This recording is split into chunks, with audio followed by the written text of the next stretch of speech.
You know how sometimes you stumble upon a piece of ancient wisdom that feels so incredibly modern, it kind of stops you in your tracks? Well, today we're going to dive into a profound metaphor that's thousands of years old, and we're going to see how it just perfectly explains some of the most cutting edge ideas in cognitive science today. All right, so let's get right into it. This is our core quote from the Gospel of Matthew. Now, on the surface, it's a really beautiful metaphor, right? But what it's really getting at is that the way we see the world, what we choose to pay attention to, it fundamentally shapes our entire being, our whole experience of reality. So that's the big question we're tackling. Is this just some nice sounding spiritual idea? Or does it point to a really deep truth about our own psychology and, well, how our brains are actually wired? As we're about to find out, the answer is pretty amazing. First off, let's just unpack this metaphor a bit. When we talk about the eye here, we're not just talking about your actual eyeballs. It's really about the lens of our perception. It's about where we aim our attention, and maybe more importantly, the unconscious biases that might be clouding our vision of what's really going on. And this is where it gets super interesting. You've got these modern thinkers, guys like philosopher John Vervaeke and psychiatrist Ian McGilchrist, and they're digging into why so many of us today are feeling this lack of meaning.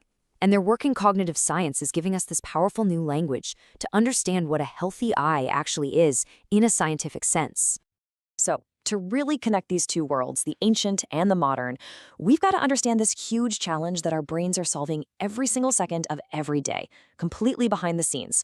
It's called the frame problem. I mean, just think about it for a second.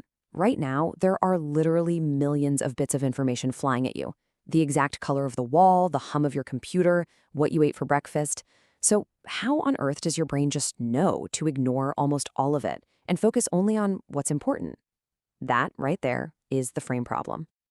And here's how our brains start to solve it with something called predictive processing. See, your brain isn't just passively soaking up information like a sponge. Nope. It's an active prediction machine. It's constantly building a mental model of reality based on everything you've ever experienced, and then it uses that model to guess what's coming next. This is the filter that keeps you from being totally overwhelmed. And all of this filtering and predicting leads to this incredible ability we have, relevance realization. This is our knack for sifting through that ocean of information and just zooming in on what is relevant, right here, right now. It's the secret sauce that lets us find meaning and go after our goals.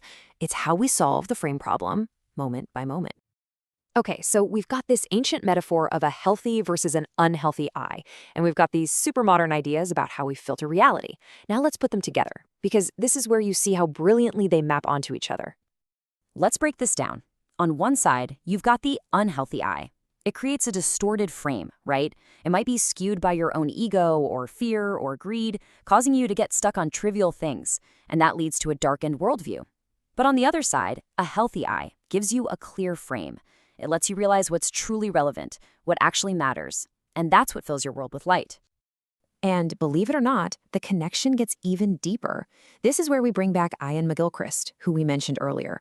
He argues that the two hemispheres of our brain offer two totally different ways of seeing the world. You could almost call them two different eyes.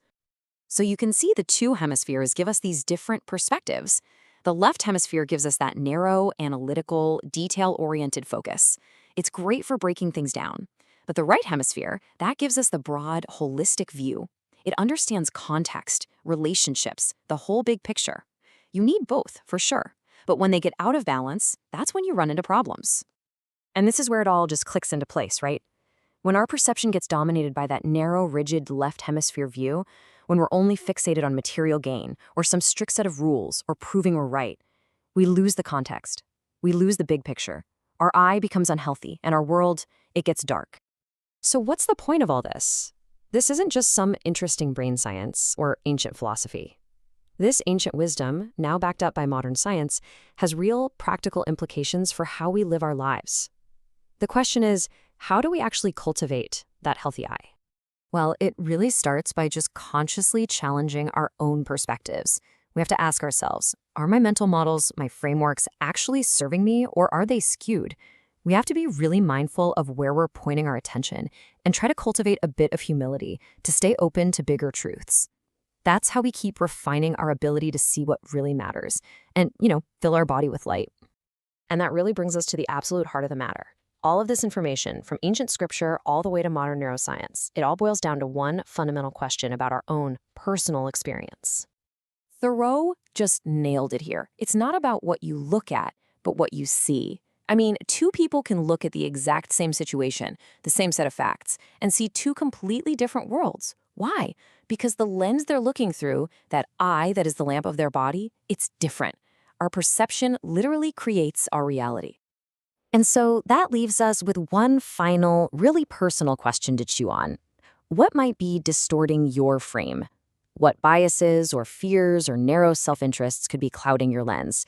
Because figuring that out, well, that's the very first step to letting in a whole lot more light.